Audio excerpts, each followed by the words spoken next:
guys, since hindi ako busy sa real life, may oras tayong gumawa ng TikTok video. Magti-TikTok ako ngayon at sana hindi ako tamarin kasi nga tinatamad akong gumawa ng TikTok video, pero I love social media so much. So, hindi tayo pwedeng matalo ng katamaran ngayong araw. Samantalahin natin na hindi tayo busy sa real life para makagawa tayo ng video.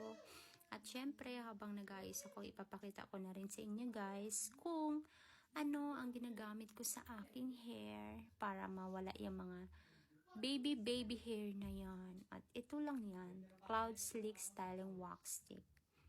Wala itong amoy at hindi rin siya malagkit sa buhok, as in. Wala na siyang amoy, hindi pa siya malagkit sa buhok. Pwede din pala ito sa lalaki, hindi lang siya pang babae. At ang kagandahan din dito, hanggat hindi ka naliligo, andyan pa din siya. Dapa pa din yung mga baby hair na yan. Suklayin lang siya ng maayos ulit. Diba? Ito lang yung gusto ko dito. Sobrang ano niya. Bilis lang niya.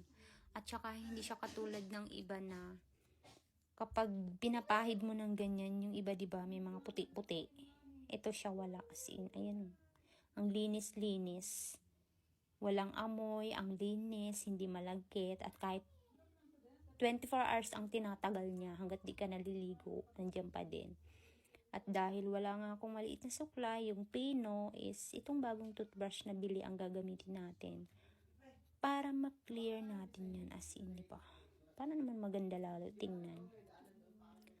Ang tagal ko nang binili to pero ang kapal pa din niya. Sulit din talaga. Hindi ka nalugi sa price. Gamit na gamit ko pa ito, araw-araw kong gamit to. Kaya kung bet mo din, ilalagay ko na lang din siya sa yellow basket. Kaya order na if bet mo din. Bye!